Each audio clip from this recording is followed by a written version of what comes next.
সেদিন নগদ 50,000 টাকা নিয়ে বাসা থেকে বের হয়ে গিয়েছিলাম বয়ফ্রেন্ডের সাথে পালিয়ে যাব বলে।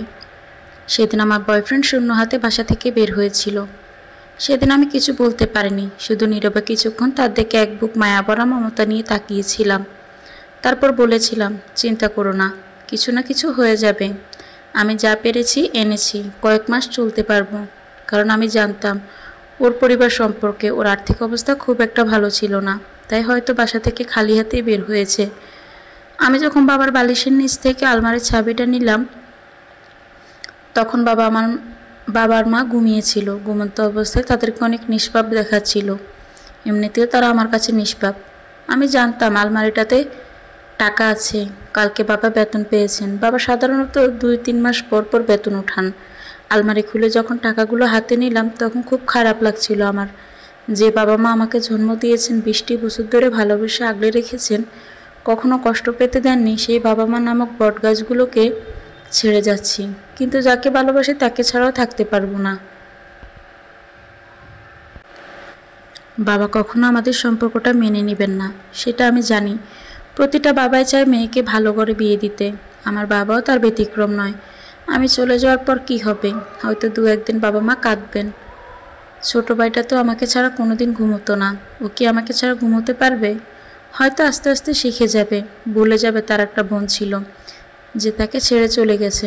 বাসা থেকে চলে আসার সময় একটা চিঠি লিখতে খুব ইচ্ছে করছিল, কিন্তু শত চেষ্টা করেও কোনো কিছু লিখতে পারলাম না। শুধু ছোট্ট করে একটা কাগজে 2টো লাইন লিখলাম, যদি পারো আমাকে ক্ষমা করে দিও। ভুলে যেও তোমাদের একটা মেয়ে ছিল, খুব বাজে একটা মেয়ে ছিল। শুধু নিজের কথা ভেবেছে সবসময়, নিজের সুখটাই বড় করে দেখেছে। যে নিজের ভালোবাসার জন্য নিজের আপনজনদেরকে ছেড়ে চলে গিয়েছে। খারাপ মেয়ে মনে করে আমার জন্য তোমাদের চোখের পবিত্র জল মাটিতে ফেলো না। আজ থেকে ভেবে নিও সাদিয়া নামের মেয়েটি মারা গেছে।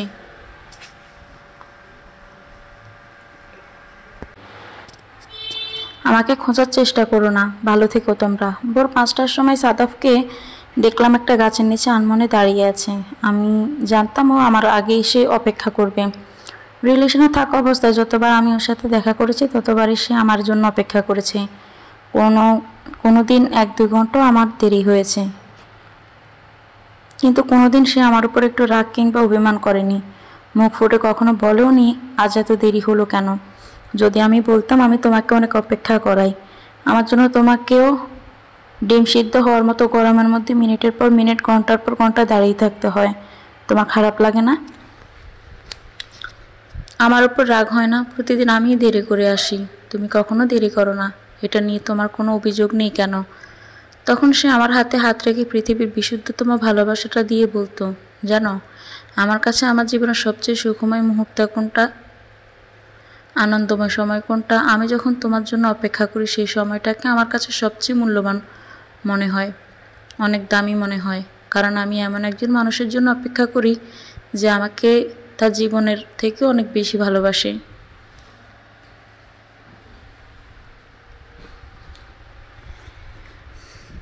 আমি জানি 1-2 ঘন্টা আমি রোদের মধ্যে পুড়ে গেলেও কিছুক্ষণ পর তুমি এসে তোমার শাড়ির আঁচল দিয়ে পৃথিবীর সমতুল্য ভালোবাসা নিয়ে আমার ক্লান্তি দূর করবে।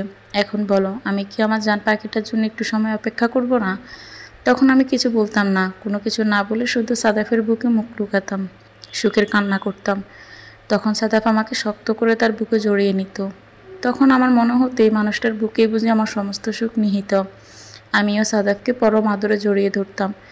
সাদাফ তখন বলতো, এ কী করছো, ছাড়ো, সবাই দেখছে তো। আমি তখন তাকে ছাড়তাম না, আরও শক্ত করে জড়িয়ে ধরতাম। একটু দেরি হয়ে গেল। তুমি কখন এসেছ? 4টার সময়। তোমার ফোন কয়েকটা দিন বন্ধ ছিল, অনেক ট্রাই করেছি, কিন্তু তোমাকে পাইনি। ভেবেছিলাম হয়তো আমার সাথে যেতে ভয় পাচ্ছ। একটু সমস্যা ছিল। ভয় পাবো কেন? আমি তোমার সাথে মৃত্যুর দুয়ারেও যেতে পারি, সেটা আমি জানি। এখন বলো, কি সমস্যা হয়েছিল? বাসার সবাই ভালো আছে তো? তেমন কোনো সমস্যা না। চলো, সামনে বসার মতো একটা জায়গা আছে, ওখানে বসি। বাস আসতে 6টা বাজবে, আরও 30 মিনিটের মতো। সাদাফের কথা মতো সামনের বেঞ্চিতে বসলাম। 6টার কিছুক্ষণ আগে বাস চলে আসলো। সাদাফের অনার্স শেষ হয়েছে, ঢাকায় গিয়ে ছোট্ট একটা চাকরি করবে, আমাদের ছোট্ট একটা সংসার হবে। এ আশাতেই অনিশ্চিত জীবনে পাড়ি জমিয়েছি আমরা। ঢাকায় গিয়ে বাসা খুঁজতে অনেক ঝামেলা হলো আমাদের। কম টাকায় বাসা পাওয়া খুব টাফ, তবুও সাদাফের একটা বন্ধু ছিল যার সাহায্যে আমরা অনেক কমই একটা বাসা পেয়ে যাই।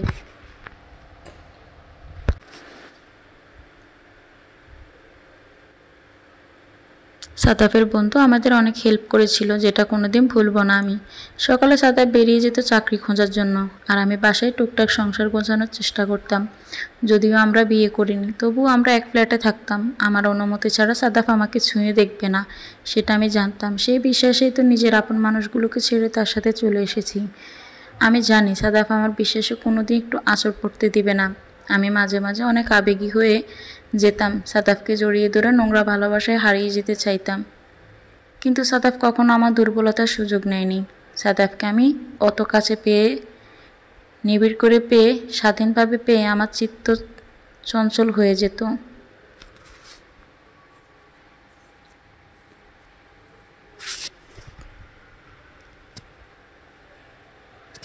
শিরার মধ্যে দিয়ে উত্তেজনার বন্যা বয়ে যেত, ন্যায় অন্যায়ের সূক্ষ্ম বিচার বুদ্ধিও কখনো কখনো হারিয়ে যেত। কিন্তু তবুও শান্ত স্নিগ্ধ ভালোবাসার ছোঁয়াও আমাকে সংযত রেখেছে। ওর এই জিনিসটা আমাকে মুগ্ধ করেছে। আমি ওকে শ্রদ্ধা করতাম। যে বাড়িতে আমরা ভাড়া থাকি সেখানে একটা মেয়ে থাকতো, তার নাম জাহানারা, বাড়িওয়ালার মেয়ে। তার সাথে আমাদের খুব ভালো সম্পর্ক হয়ে যায়। যখন একা একা থাকি তখন সে সব সময় পেলে আমার সাথে গল্প করে। আমি তাকে আমার ভালোবাসার কথা বলি, সাদাফের কথা বলি। সে মুগ্ধ হয়ে আমাদের ভালোবাসার কথা শুনে। কিছুদিন পর বুঝতে পারলাম টাকা শেষের দিকে। যে টাকা নিয়ে এসেছিলাম ভেবেছিলাম 2-3 মাস অনায়াসে চলে যাবে, কিন্তু যখন দেখলাম টাকা প্রায় শেষের দিকে তখন চিন্তার ভাঁজ এসে নামলো মাথার উপর। সাদাফেরও চাকরি হচ্ছে না, টাকাও শেষের দিকে। কি করব বুঝতে পারছিলাম না। ভেবেছিলাম অনার্সে ভর্তি হব, কিন্তু সেটা সম্ভব হলো না। রাতে যখন সাদাফকে বললাম ঘরে আর মাত্র 5,000 টাকা আছে, তখন সাদাফের সুন্দর মুখটা মুহূর্তেই কালো হয়ে গেল। সেও তো কম চেষ্টা করছে না একটা চাকরির জন্য, কিন্তু হচ্ছে না। সাদাফ কিছু বলল না, শুধু বলল চিন্তা করো না, আমি তো আছি। 10 দিন পর যখন টাকা একেবারেই শেষ, তখন সাদাফ আমাকে একা ফেলে চলে আসলো। সাদাফের লেখা চিঠিটা যখন দেখলাম তখন আমি নিজের চোখকে বিশ্বাস করাতে পারছিলাম না যে ছেলেটা আমাকে এত ভালোবাসতো, সেই ছেলেটাই আমাকে চরম বিপদের মুখে ফেলে এভাবে চলে যাবে, এটা কোনোদিনও স্বপ্নেও ভাবিনি আমি। কি করব কিছুই বুঝতে পারছিলাম না। যে মানুষটাকে ভালোবেসে বিশ্বাস করে নিজের পরিবারের মানুষগুলো ছেড়ে চলে আসলাম, সেই মানুষটাই আমাকে ধোঁকা দিল। একটা মেয়ে হয়ে এই অপরিচিত অজানা অচেনা শহরে কি করব আমি ভেবে পাচ্ছিলাম না।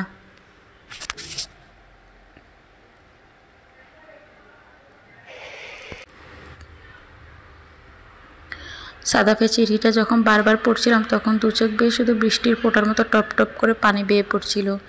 নিজেই নিজের কাছে খুব জানতে ইচ্ছে হচ্ছিল কেন এমন করলো সাদাফ আমার সাথে। যখন মানুষের খারাপ সময় আসে তখন তার ভালোবাসার মানুষটা তাকে সাহস দেয়, অনুপ্রেরণা দেয়। তাকে কখনো এভাবে একা রেখে চলে যায় না, যেমনটা সাদাফ আমাকে রেখে চলে গিয়েছে।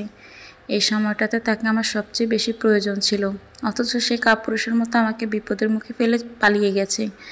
সাদাফ কি জানতো না ওর মুখের দিকে তাকিয়ে আমি দিনের পর দিন রাতের পর রাত না খেয়ে কাটিয়ে দিতে পারতাম? ও কি জানতো না ওর ভালোবাসার টানে ফুটপাতে ওর বুকে মাথা রেখে প্রতিটা রাত কাটিয়ে দিতে পারতাম আমি? ও কি জানতোই না ও আমাকে যেখানে যেভাবে রাখতো আমি খুশি মনেই সেখানে থাকতাম? তাহলে কেন এমন করলো আমার সাথে? আমি কি কোনো অপরাধ ছিল? আমি কি কোনো ভুল করেছিলাম? যদি ভুল করি তো আমাকে বলতে পারতো, এভাবে চলে গেল কেন?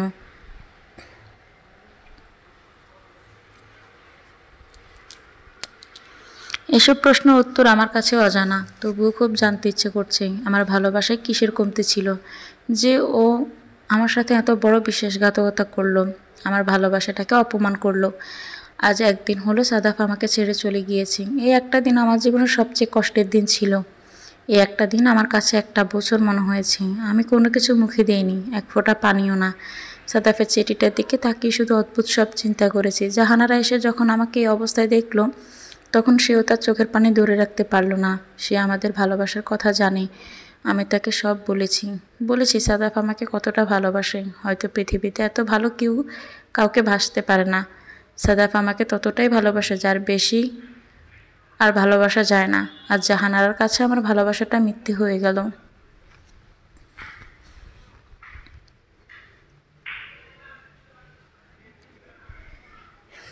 জাহানারা সেদিন আমার অনেক যত্ন করেছিল। হয়তো ও না থাকলে আমি মেঝেতে মরার মতো পড়ে থাকতাম। আমার যখন দু চোখ বেয়ে অজরে জল পড়তো, কাঁদতে না চাইলেও চোখ দিয়ে বৃষ্টি ঝরতো, তখন জাহানারা আমার চোখের পানি মুছে দিত, আমাকে সাহস দিত, বেঁচে থাকার হাজারটা কারণ দেখাতো। ওর কথা শুনে আমার বাঁচতে ইচ্ছে হতো, আবার যখন সাদাফের কথা মনে হতো তখন মরে যেতে ইচ্ছে করতো। আমি যখন জাহানারাকে সব খুলে বললাম আমার কাছে কোনো টাকা পয়সা নেই, এই শহরে একজন মানুষ ছিল আমার, যাকে ভালোবেসে নিজের সব কিছু বিসর্জন দিয়ে চলে এসেছিলাম, কিন্তু সে আমাকে ধোঁকা দিয়ে চলে গেছে। তুমি ছাড়া পরিচিত বলতে আর কেউ নেই, তুমিই বলো কি করব আমি।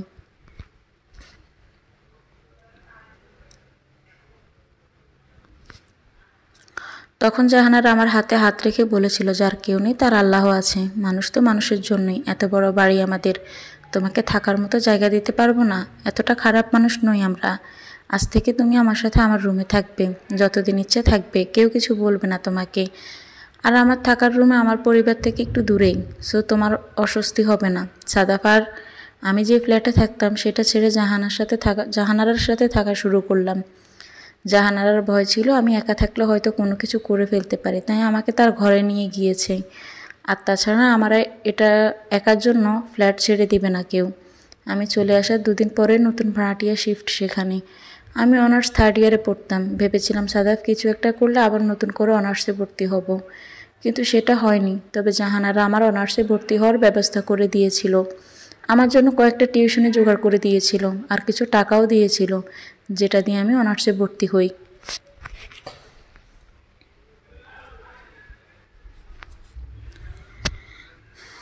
একটা সময় খুব ব্যস্ত হয়ে পড়লাম, আমার জীবনের সংগ্রাম শুরু হলো। একটা মেয়ে হয়েও দিনে 3টে টিউশনে করাতাম, ভার্সিটিতে নিয়মিত ক্লাস করতাম। তবে এত কিছুর মাঝেও আমি সাদাফকে ভুলতে পারছিলাম না।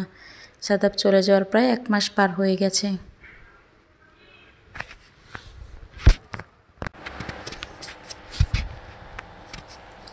এই 1 মাসে অনেক কিছুই হয়েছে। আমি নিজেকে গুছিয়ে নেওয়ার চেষ্টা করেছি, জানি না কতটুকু পেরেছি। অতীত বলে বর্তমান নিয়ে ভালো থাকার বৃথা চেষ্টা করছি। বাসায় অনেকবার ফোন দেওয়ার অনেক চেষ্টা করেছি, কিন্তু সাহস হয়নি। কোন মুখ নিয়ে ফোন দিব বাসায়, কি বলবো আমি? একটা ছেলের সাথে পালিয়ে এসেছিলাম, তার সাথে এক ফ্ল্যাটে প্রায় 2 মাস থেকেছি। এসব শুনলে হয়তো বাবা সহ্য করতে পারবে না, মা হয়তো বাজে মেয়ে ভেবে ভুলে যাবে। তাই অনেকবার নাম্বার বের করে স্ক্রিনের দিকে তাকিয়ে থেকেছি, ডায়াল করতে গিয়েও করিনি। আজ আকাশে মেঘ জমেছে, মনে হচ্ছে বৃষ্টি হবে, ঝুমঝুম বৃষ্টি। এই বৃষ্টির কথা মনে হলে সাদাফের কথা খুব মনে পড়ে। কত শতবার আমি আর সাদা বৃষ্টিতে ভিজেছি। গ্রামের সবুজ ঘাসের উপর দিয়ে সাদাফের হাত ধরে বৃষ্টির মধ্যে হেঁটেছি। সাদাফ জানতো বৃষ্টিতে ভিজলে তার জ্বর আসবে, সর্দি লাগবে, তবুও সে আমার খুশির জন্য আমার সাথে ভিজত, কখনো না করতো না। কারণ ও জানতো বৃষ্টি আমার কতটা ভালো লাগে। কারণ এই বৃষ্টির মধ্যেই যে সাদাফ আমাকে ভালোবাসার কথা বলেছিল। সেদিন প্রায় বিকেল, আমি আপন মনে এক আকাশ মুগ্ধতা নিয়ে বৃষ্টিতে ভিজেছিলাম, আজ ছুঁয়ে দিচ্ছিলাম। ঠিক সেই সময় একটা ছেলে একগুচ্ছ কদম হাতে আমাকে বলেছিল সে নাকি আমাকে ভালোবাসে। সেদিন আমি লজ্জায় রাগে সেখান থেকে দৌড়ে বাড়ি চলে আসি। ভাগ্যের কি নির্মম পরিহাস, কিছুদিন পর এই ছেলেটার সাথে আমি আমার জীবনে জড়িয়ে ফেলি। এই ছেলেটাই ছিল সাদাফ। কিন্তু এসব এখন অতীত, বর্তমানের কোনো অস্তিত্ব নেই। হঠাৎ করে জাহানারা আমার পাশে এসে বসেছে, আমি খেয়াল করিনি। এভাবে আর কতদিন নিজেকে কষ্ট দিবে জানি না। তুমি তোমার বাসায় একটাবার কথা বলো, হয়তো সব ভুলে তোমাকে আবার কাছে টেনে নিবে। হাজার হলেও বাবা মা, তারা কখনো সন্তানকে ফেলে দিতে পারে না। সন্তান হাজারটা ভুল করলেও তারা ক্ষমা করে, সেই সাহসটা নেই। কথা বলে দেখো তো, হয়তো তোমার অপেক্ষাতে এখনো দিন গুনছে তারা, কবে তাদের মেয়ে তাদের কাছে ফিরে আসবে। সে পেয়েই বসে আছে তারা। সব বলে যখন আমি ফোন দিলাম, তখন মা ফোন ধরে কাঁদতে শুরু করলো। আমাদের সাথে কথা না বলে এতদিন কি করে থাকলি? একবারও আমাদের কথা মনে পড়লো না? তুই চলে যাওয়ার পর তোর বাবা স্ট্রোক করেছিল, আমি অনেক ভয় পেয়েছিলাম। তোকে অনেক ফোন দিয়েছি, তো ফোন ব্যস্ত দেখায়, না হয় বন্ধ। তুই চলে আয় মা, তোর বাবা সব ভুলে গিয়েছে। মা আমাকে মাফ করে দাও, আমি অনেক বড় ভুল করেছি। মাকে যখন সব কিছু খুলে বললাম, তখন মা শুধু বলল, তুই চিন্তা করিস না, তোর বাবা মা এখনও বেঁচে আছে। পরের দিন বাবা নিজে এসে আমাকে নিয়ে গেলেন। সেদিন আমি দৌড়ে গিয়ে বাবার পায়ে পড়েছিলাম, কিন্তু বাবা পায়ে পড়তে দেয়নি, বুকে জড়িয়ে নিয়েছিল। আসলে আমরা যত যাই বলি, বাবা মায়ের মতো কেউ হয় না। ছেলে মেয়ে যত খারাপই হোক না কেন, বাবা মায়ের কাছে তারা নিষ্পাপ। রুমে বসে বসে জানালা দিয়ে নিজের গ্রামের বিচিত্র পরিবেশটা দেখছিলাম। কত সুন্দর মনোমুগ্ধকর দৃশ্য। এমন সময় বাবার রুমে এসে আমার পাশে বসলেন। এখন কেমন লাগছে? ভালো। তুমি আজকে অফিসে যাওনি? না, আজকে তো অফিস বন্ধ। তোর জন্য তোর মামা একটা বিয়ে এনেছে। ছেলে অনেক ভালো, ছেলের পরিবারও অনেক ভালো। তোকে বলছি না যে বিয়েটা করতে হবে। এখানে ছেলের ছবি আর ফোন নাম্বার আছে, তোর ইচ্ছে হলে কথা বলিস।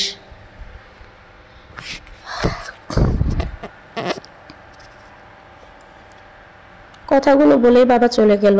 ইচ্ছে না থাকা সত্ত্বেও বাবার মুখের দিকে তাকিয়ে ছেলেটাকে ফোন দিলাম, কারণ আমি জানি এটা মামার কাজ না, এটা বাবা নিজেই করেছেন আমার জন্য। এত ভালো একজন বাবার জন্য এতটুকু তো করতেই পারি। বাবার পছন্দ করা ছেলেটাকে যখন ফোন দিলাম তখন সে ফোনটা রিসিভ করলো না, কেটে দিল। ভাবলাম হয়তো ব্যস্ত আছে, তাই আর বিরক্ত করলাম না। কিন্তু তার 2 মিনিট পরে ওই নাম্বার থেকে কল আসলো। বুঝলাম কল ব্যাক করার জন্য আমার ফোনটা কেটে দিয়েছিল। এমন ব্যবহার দেখে কিছুটা হলেও আজ করতে পারলাম মানুষটা ভদ্রলোক। ফোনটা ধরতে সংকোচবোধ হচ্ছিল, কি বলবো বুঝতে পারছিলাম না, তবুও ফোনটা হাতে তুলে নিলাম। রিসিভ করতে ওপাশ থেকে অনেক দিনের পরিচিত একটা কণ্ঠস্বর ভেসে আসলো। মনে হলো এই মানুষটার গলার স্বর আমার বহুদিনের পরিচিত। চাঁদনি রাতের আকাশের দিকে তাকিয়ে কথা বলতে বলতে কত রাত পার করেছি এই কণ্ঠটা শুনে, সেটা শুধু আমিই জানি। সাদাফের কণ্ঠ। আমার কেন জানি মনে হচ্ছে এটা সাদাফ, কিন্তু না, এসব আমার কল্পনা। আমি সাদাফকে এখনো বলতে পারিনি, তাই এমন মনে হচ্ছে আমার। যখন উপাস থেকে কে একজন অনেক মায়াভরা কণ্ঠে বলে উঠল, আমি অয়ন, আপনি নিশ্চয়ই সাদিয়া, তখন আমার আর কোনো দ্বিধা থাকলো না যে এটা সাদাফ না। আমার সাদাফকে ভুলে যেতে হবে। আমি কোনো বিশ্বাসঘাতক কাপুরুষকে মনে রাখতে চাই না আমি একজন ঠক প্রতারককে ভালোবেসেছিলাম, যে আমাকে ভরা সমুদ্রের মধ্যে ছেড়ে দিয়ে নৌকা নিয়ে কিনারায় এসে পাড়ি জমিয়েছিল। একটিবারের জন্য চিন্তা করেনি আমি অতল সমুদ্রে ডুবে মরে যেতে পারি।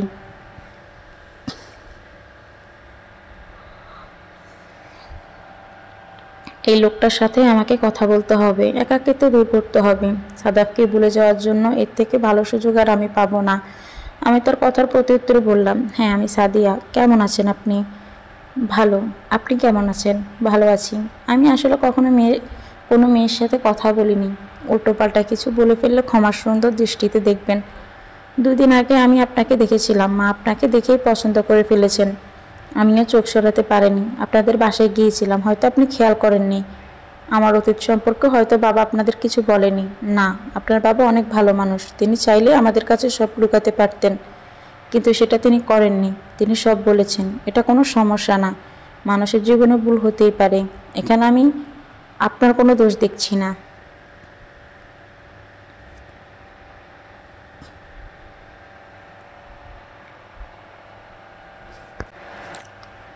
আপনি একজন মানুষকে বিশ্বাস করেছিলেন, সে আপনার সাথে প্রতারণা করেছে। দোষটা তো ওই লোকটার, যে আপনার বিশ্বাসের মর্যাদা রাখতে পারেনি। আপনি চাইলে দেখা করতে পারেন আমার সাথে। মাও চাচ্ছে আপনার সাথে একদিন দেখা করি আমি। কবে দেখা করতে চাচ্ছেন? যেদিন আপনি চাইবেন। আমি চাইলেই হবে? আপনার অফিস আছে তো, অফিস থেকে ছুটি নিতে পারবো, সমস্যা নেই। আচ্ছা, আমি আপনাকে জানাবো। ধন্যবাদ। কেন? এই যে দেখা করতে করেছেন আমার সাথে। ঠিক আছে, ভালো থাকবেন। আপনিও ভালো থাকবেন। লোকটাকে আমি 2 মিনিট আগেও চিনতাম না, অথচ তার সাথে যখন কথা বললাম তখন আমার মনে হলো আমি আমার অতীতটা কিছুটা সময়ের জন্য হলেও ভুলে গিয়েছিলাম। কি বোকাশোকা মানুষ, কত সুন্দর করে কথা বলে। সাদাফও তো অনেক সুন্দর করে কথা বলতো, কিন্তু কি হলো? প্রথমে সবাই খুব সুন্দর করে নিজেকে সবার সামনে উপস্থাপন করতে চায়, কিন্তু পরে ঠিকই তার খারাপ রূপটা সবাইকে দেখিয়ে দেয়। অয়নও হয়তো এমন। এখন খুব সহজ সরলভাবে কথা বলছে, পরে হয়তো নিজের হিংস্র চেহারাটা প্রকাশ পেয়ে যাবে। বাবাকে যখন বললাম তোমার পছন্দ করা ছেলেটা আমার সাথে দেখা করতে চায়, আমি কি তাকে হ্যাঁ বলেছি? সময়ও জানিয়ে দিয়েছি তোমাকে না বলে। তখন বাবার চোখে মুখে অনেক হাসি দেখতে পেয়েছিলাম আমি। মাও অনেক খুশি হয়েছিল। বিকেল 3টার সময় দেখা করার কথা ছিল। আমি 10 মিনিট আগে গেলেও অয়ন 10 মিনিট পরে আসলো। সরি, একটু দেরি হয়ে গেল। It's okay. মানুষটা আসলেই বোকা। সে আর সবার মতো গোলাপের তোড়া বা রজনীগন্ধা কিংবা একগুচ্ছ কদম হাতে আমার সাথে দেখা করতে আসেনি, খালি হাতেই এসেছে। আমি ভেবেছিলাম এসব কিছু নিয়ে আসবে, কিন্তু না, সে শুধু একটা চকলেট নিয়ে এসেছে আমার জন্য। আমি যখন তাকে বললাম, আমি কি এখনো ছোট? আমাকে কি আপনার বাচ্চা মনে হয়? যে চকলেট নিয়ে এসেছেন আমার জন্য, লোকটা মাথাটা নিচে নামিয়ে ফেললো, হয়তো অনেক লজ্জা পেয়েছে। সেদিন আমাদের খুব বেশি কথা হয়নি, তবে অনেক দূর পর্যন্ত হেঁটেছিলাম আমরা। লোকটার মধ্যে বিশেষ কিছু আছে। আমি যখন তার সাথে থাকি তখন আমার কোনো জানি অনেক ভালো লাগে। আমি আমার অতীতটা ভুলে যাই। তখন বাসায় এসে যখন বললাম বাবা বিয়েটা আমি করব, তবে খুব তাড়াতাড়ি, তখন বাবা খুশিতে মরে যাওয়ার মতো অবস্থা। এত খুশি আমি বাবাকে কোনোদিনও দেখিনি। বাবার সুখের জন্য হলেও বিয়েটা আমাকে করতে হবে।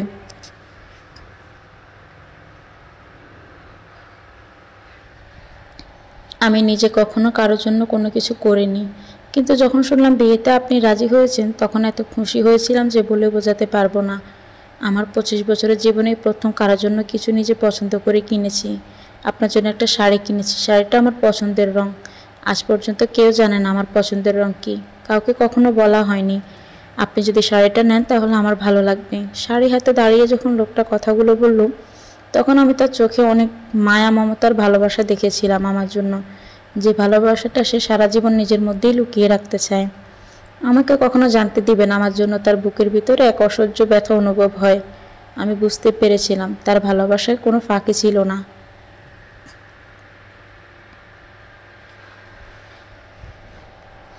আমি তার হাত থেকে শাড়িটা নিয়ে শুধু বললাম, আপনার পছন্দ অনেক সুন্দর। ওই দিন আমাদের আর কথা হলো না। এর কিছুদিন পরে আমার বিয়ে হয়ে যায় বাবার পছন্দ করা সেই বোকা ছেলেটার সাথে। বিয়ের দিন বাড়ির সবাই অনেক বেশি খুশি ছিল, কারণ সবাই ভেবেছিল আমি আমার অতীতকে হয়তো কখনো বলতে পারবো না। কিন্তু আমি সব ভুলে আজ খুশি মনেই বিয়ের পিঁড়িতে বসেছি। এর পেছনে আমার স্বামীর অনেক অবদান আছে। বিয়ের আগে সে আমাকে অনেক মূল্যবান সময় উপহার দিয়েছে। আমার খারাপ সময়ে আমার পাশে ছিল। আমার যখন ভালো লাগতো না তখনই আমি তাকে ফোন দিতাম, দেখা করতে চাইতাম। সে তখন অফিস বাদ দিয়ে ছুটে আসতো আমার সাথে দেখা করার জন্য। আমি তার সাথে অনেক সুন্দর সুন্দর সময় কাটিয়েছি, যার কারণেই আমি আমার বিশ্রী অতীতটাকে ভুলতে পেরেছি। যাকে ভালোবেসেছিলাম, যাকে নিয়ে ঘর বাঁধার স্বপ্ন বুনেছিলাম, তার সাথে কিছুই হলো না। ঘর বাঁধলাম অন্য কারোর সাথে। তবুও আমি অনেক সুখী, সত্যি বলছি। তবুও আমি অনেক সুখী, কারণ আমি এমন একজন মানুষকে স্বামী হিসেবে পেয়েছি যে আমাকে একা রেখে কখনো যাবে না। এটা হলফ করে বলতে পারি। মানুষটা সময় পেলে আমাকে নিয়ে ঘুরতে যায়, সিনেমা দেখতে যায়। বিয়ের আগে পরে আমার কোনো আবদার সে অপূর্ণ রাখিনি। আমি যেটাই বলেছি সেটাই সে করেছে। অন্যায় আবদার করলেও কখনো সে না করেনি। ভেবেছিলাম সাদাফের মতো আমাকে কেউ ভালোবাসতে পারবে না, কিন্তু অয়ন সেটা ভুল প্রমাণ করে দিয়েছে। একটা মেয়ের আর কী চাই? ভালোই যাচ্ছিল আমাদের সময়। বিয়ের 2 মাস পরের কথা, হঠাৎ করে দরজায় কলিং বেলের আওয়াজ শুনতে পেয়ে দরজা খুলি। দরজা খুলতে জাহানারাকে দেখতে পাই। আমার বিয়ের দিন এসেছিল, তারপর আজ দেখা হলো তার সাথে। তবে বুঝতে পারলাম না সে আমার বাড়ির ঠিকানা কীভাবে পেলো। আমি কিছু বলার আগে সে আমাকে হাতে একটা ডায়েরি ধরিয়ে দিল। তোমার বাবার কাছ থেকে তোমার ঠিকানাটা নিয়েছিলাম। সাদাব মারা গিয়েছে। যাওয়ার আগে এই ডায়েরিটা আমাকে দিয়ে গিয়েছে, আমি যেন তোমার কাছে পৌঁছে দেই।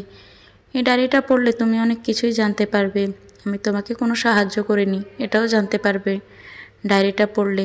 তুমি সেদিন বলেছিলে তোমার ভালোবাসা মিথ্যে, সাদাফ তোমাকে ভালোবাসে না। তোমার ভালোবাসা মিথ্যে ছিল না। সাদাফের মতো তোমাকে আর কেউ ভালোবাসতে পারবে না। কথাগুলো বলে জাহানারা চলে গেল। আমি স্তব্ধ দাঁড়িয়ে রইলাম। জাহানারা অনেক আগেই চলে গিয়েছে, তবে আমি এখনও আগের মতো স্তব্ধ হয়ে দাঁড়িয়ে আছি। ডায়েরিটা খোলার সাহস হচ্ছে না, ভয় হচ্ছে, অনেক বেশি ভয় হচ্ছে। তবুও যখন ডায়েরিটা ওপেন করলাম তখন তার ভিতরে সাদা কাগজে মোড়ানো একটি চিঠি পেলাম।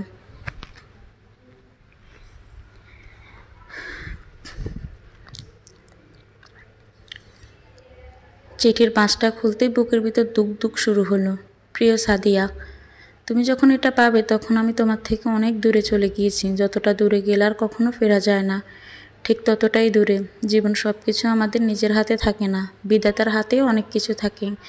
তোমার সাথে পালিয়ে যাওয়ার 7 দিন আগে আমার বাবা মারা যান। তাদের কোনো অসুখ ছিল না, তবুও হঠাৎ করে তারা আমাকে ছেড়ে চলে যান। আমি অনেক ভেঙে পড়েছিলাম। আমি তো বেশি কিছু চাইনি, বিলাসিতা চাইনি, স্বাচ্ছন্দ্য চাইনি, শুধু আপনজনকে নিয়ে একটু শান্তিতে বাঁচতে চেয়েছিলাম। দুবেলা দুমুঠো খাবার হলেই চলে যেত আমাদের। তবুও বিধাতা আমাকে একা রেখে তাদের নিয়ে গেলেন। তবুও আমি বেঁচে থাকতে চেয়েছিলাম তোমার জন্য, শুধু তোমার জন্যই আমি বেঁচে থাকতে চেয়েছিলাম।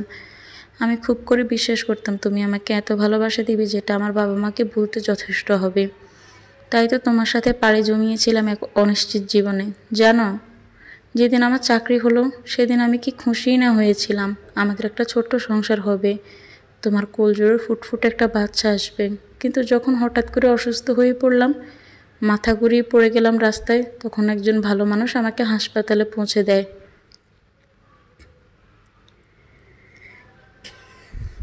সেদিন আমি জানতে পারলাম এই মায়ার পৃথিবী থেকে আমাকে বিদায় নিতে হবে। এই পৃথিবীতে আর বেশি দিন থাকতে পারবো না আমি। আমার বেঁচে থাকার মেয়াদ ক্রমে ক্রমেই ফুরিয়ে এসেছে, যেটা আমি বুঝতে পারিনি। আমার ব্রেন টিউমার, মাঝে মাঝে মাথায় প্রচণ্ড ব্যথা হতো। তখন ভাবতাম হয়তো চিন্তা করে তাই এমন হয়, কিন্তু এখন স্পষ্ট আমার কাছে আমাদের বাড়িওয়ালার মেয়েটা বড় ভালো। প্রথমে না করলেও পরে আমার মুখের দিকে তাকিয়ে সে আমাকে অনেক সাহায্য করেছে। আমি চেয়েছি তুমি আমাকে ঘৃণা করো, আমাকে ভুল অন্য কাউকে নিয়ে ভালো থাকো, যেমনটা এখন আছো। একসময় বুঝতে পারলাম এখান থেকে তুমি আমাকে ভুলতে পারবে না। তাই জাহানারাকে বলে তোমার বাবার সাথে কথা বলতে বলেছিলাম। তোমাকে রেখে স্বার্থপরের মতো যেদিন পালিয়ে গিয়েছিলাম সেদিন থেকে আমি তোমাকে কখনো একা ছাড়িনি, সবসময় তোমার সাথে ছায়ার মতো থেকেছি।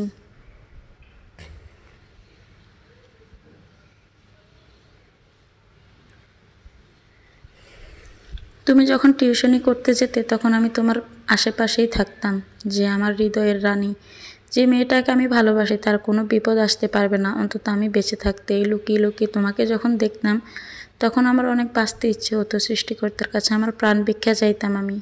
কিন্তু আমার আর বেঁচে থাকা হয়নি। যেদিন তুমি আমার হবু স্বামীর সাথে তোমার হবু স্বামীর সাথে দেখা করতে গিয়েছিলে সেদিন তোমাকে কি সুন্দরী না লাগছিল। আমার খুব হিংসে হচ্ছিল লোকটাকে, যে আমার ভালোবাসার মানুষটাকে আমার কাছ থেকে কেড়ে নিচ্ছে। কিন্তু পরক্ষণে মনে হলো এই পৃথিবীতে আমার পরে যদি কেউ তোমাকে ভালোবাসতে পারে, সুখে রাখতে পারে, তাহলে এই বোকাশোকা মানুষটাই পারবে। তাই সেদিন খুশি মনেই মেনে নিয়েছিলাম। তারপরে যেদিন তুমি লোকটার কাছ থেকে শাড়ি উপহার নিলে সেদিন আমার অনেক খারাপ লেগেছিল। এসব তো আমার করার কথা ছিল। বিয়ের আগে আমি তোমাকে আমার পছন্দের শাড়ি দিতাম, যেটা তুমি পরে আমার বউ হয়ে আমার জন্য বাসর ঘরে বসে থাকবে।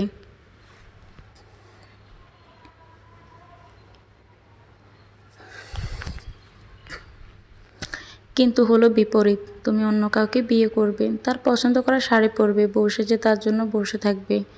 সেদিন আমি আকাশের দিকে তাকিয়ে আকাশের মালিককে একটা প্রশ্ন করেছিলাম, আমার কি অপরাধ ছিল এত ভালোবাসার পরেও আমি তাকে পেলাম না? যদি আমার মনে করো জন্য এত ভালোবাসা দিয়েছো, তবে কেন আমার জীবন মেয়াদ এত কম করলে? আমি উত্তর পাইনি। যেদিন বিয়ে হয়ে গেল সেদিন আমি অনেক কেঁদেছিলাম। খুব ইচ্ছে ছিল তোমাকে বিয়ের সাজে দেখবো, কিন্তু পারিনি।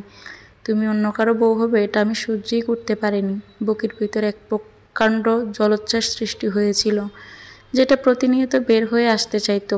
আমি চলে গিয়েছিলাম, বধূ সাজে অনুভব করেছিলাম তোমাকে। আমি সেদিন অনেক কেঁদেছিলাম। বিয়ের পর যখন তুমি তোমার স্বামীর সাথে রিকশায় চড়ে ঘুরে বেড়াতে, তখন আমার মনে হতো তুমি এভাবে আমার সাথেও ঘুরতে পারতে। যখন তুমি তোমার স্বামীর হাতে হাত রেখে হাঁটতে, তখন মনে হতো এই হাতটা তো আমারও হতে পারতো, কিন্তু হয়নি। আমার ভাগ্য এত ভালো না, তাই হয়তো তোমাকে পাইনি।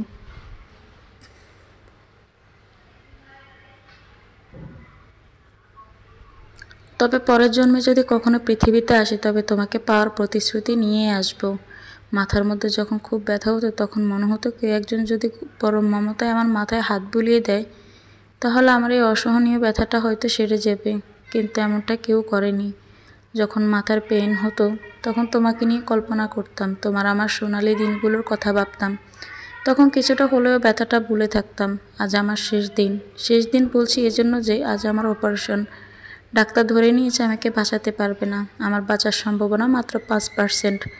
আমি জানি আমি বাঁচব না, তবুও আমার বন্ধুটা বৃথা চেষ্টা করছে। ও তোমাকে সব বলতে চেয়েছিল কিন্তু বলতে দেয়নি। বাবা মা মারা যাওয়ার পর বাড়িটা বিক্রি করে দিয়েছিলাম, টাকাটা হাতে পেয়েছিলাম না, তাই সেদিন আমি খালি হাতে বের হয়েছিলাম। তবে ভেবেছিলাম বাড়িটা বিক্রি করে যে টাকা পাবো সেটা দিয়ে তোমাকে নিয়ে অনেক সুখে থাকতে পারবো। কিন্তু বিধাতা হয়তো এমনটা চাননি। যে টাকাগুলো পেয়েছিলাম সেটা দিয়ে চিকিৎসা করছি, আর বাকি টাকাগুলো আমার বন্ধুর কাছেই রয়েছে। যদি পারো টাকাগুলো অনাথ আশ্রমে দিয়ে দিও, ওর ঠিকানাটাও ডায়েরিতে লেখা আছে। এই তো আর কিছু সময় পর আমাকে অপারেশন থিয়েটারে নিয়ে যাবে। আমি জানি আমি আর জায়গা পাবো না, চিরতরে ঘুমিয়ে যাব। তবে জানো আমার কি মনে হয়, তুমি যদি ভালোবেসে পরম আদরে জড়িয়ে ধরে একটাবার বলতে তুমি ফিরে আসবে, আমার জন্য হলেও তুমি ফিরে আসবে, তাহলে হয়তো আমি ফিরে আসতাম।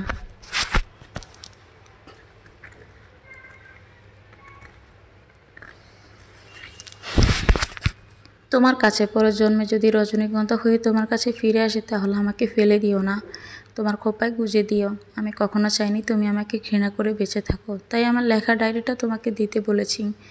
জানি না তুমি এটা পাবে কি না, তবে যদি পাও আমার জন্য দুঃখ করো না। মনে রেখো তুমি ভালো থাকলেই কেবল আমি ভালো থাকবো। ইতি তোমার সাদাফ। চিঠিটা যখন পড়লাম তখন নিজের অজান্তেই দু চোখ বেয়ে বিন্দু বিন্দু জল নিচে গড়িয়ে পড়ল। সাদাব চেয়েছিল আমি যেন সুখী হই, সে সফল হয়েছে। আজ আমি অনেক সুখী। হঠাৎ করে অয়ন চলে এসেছে, আমি খেয়াল করিনি। আমাকে এমন অবস্থায় দেখে ও সব বুঝতে পারলো। আমিও কিছু লুকালাম না, সব বললাম তাকে। অয়ন আমার চোখের পানি মুছে দিয়ে বুকে টেনে নিল। আমি আর অয়ন সাদাফের কবরের পাশে দাঁড়িয়ে আছি। আমি কাঁদছি, অনবরত কেঁদেই চলেছি। তখন পাশ থেকে অয়ন বলল, তুমি কাঁদলে সাদাফও কাঁদবে। সাদাব চেয়েছিল তুমি সুখী হও। তুমি যদি চোখের পানি ফেলো, সাদাব কি ভালো থাকতে পারবে? আমি কোনো উত্তর দিতে পারলাম না, মনে মনে শুধু বললাম, পরের জন্ম আমি তোমারই হব।